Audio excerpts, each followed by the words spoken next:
प्रति निष्पक्ष रूपमा रहनुभएका निर्णय जीवहरू यस विद्यालयका अभिभावक र अन्य शिक्षक र प्रतिस्पर्धी साथी र मेरा प्यारा प्यारा साथीहरूमा मेरो नमस्कार। आज मिति 2082 साल 02 महिना 30 गते शुक्रबारका दिन चन्द्रढुङ्गा गाउँपालिका वडा नम्बर 2 ले आयोजना गरेका सिंहदेवी माध्यमिक विद्यालयमा हुन गइरहेको विभिन्न कार्यक्रममध्ये वाद विवाद प्रतियोगितामा भाग लिन पाउँदा अत्यन्त हर्षित छु। आज वाद विवादको शीर्षक रहेको छ विज्ञान वरदान कि अभिशाप।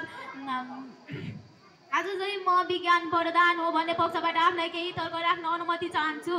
विज्ञान प्रविधि वरदान हो किनकि यसले हामीलाई अन्धकारबाट उज्यालोतिर डोराइरहेको छ। हाम्रा शरीरका केही अङ्ग जस्ता बनेका छन्। तपाईहरूलाई पूर्वदत्ता साथीले भन्नुहुन्छ विज्ञान प्रविधिकै कारणले रोगहरू निम्तिरहेको छ। तपाईहरूलाई अहिले ज्वरोदेखि लिएर शरीरका भित्री अङ्गहरूमा रोग लागेका प्रत्यक्ष रूपमा निदान गर्न सकिन्छ। सिटी स्क्यान, एक्सरे जस्ता गरी के यो विज्ञान प्रविधिको चमत्कार होइन र महोदय? विज्ञान प्रविधिकै कारणले अन्तरिक्ष र अन्य ग्रहहरूको परीक्षण गर्न सकेका छौँ र त्यस्ता असम्भव ठाउँहरूमा जग बसाल्न सकेका छौँ। यो विज्ञान प्रविधिले गरेको होइन र? हामीलाई हिँडेर जानुपर्ने महिनौँ दिन लाग्ने ठाउँमा सजिलैसँग विज्ञान प्रविधिले मिनेट घन्टामै पुग्ने सम्भव बनाएको छ।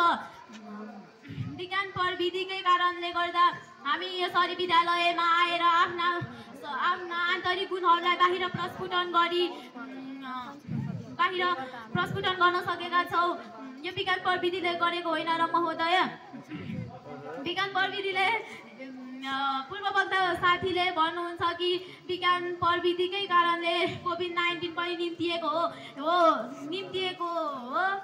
यस विज्ञान प्रविधिकै कारणले गर्दा यसको निदान पनि गरिएको छ। विभिन्न खालका रोगहरू आएका छन् जसलाई विज्ञान प्रविधिले नै गर्दा यसको निदान गरिरहेका छौँ। कुनै एक्सिडेन्ट भएमा हामीले सजिलोसँग अस्पताल लगेर उपचार गर्न सजिलो भएको छ। पहिलेका हजुरआमाले पहिलेका बाजेबोजूहरूले भन्ने गर्नुहुन्थ्यो हाम्रो पालामा कसैसँग कुराकानी गर्न पनि चिठीको प्रयोग गर्नुपर्थ्यो।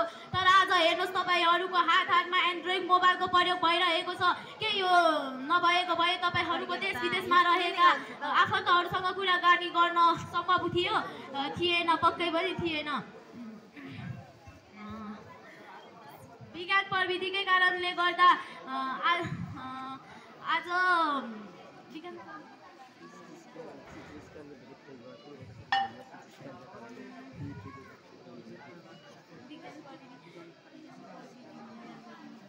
विज्ञान प्रविधिले गर्दा आज हाम्रो जीवनलाई सरल र सहज बनाएको छ। विज्ञान प्रविधिले हाम्रो जीवनलाई मात्र होइन विश्वलाई नै बदल्न सक्छ।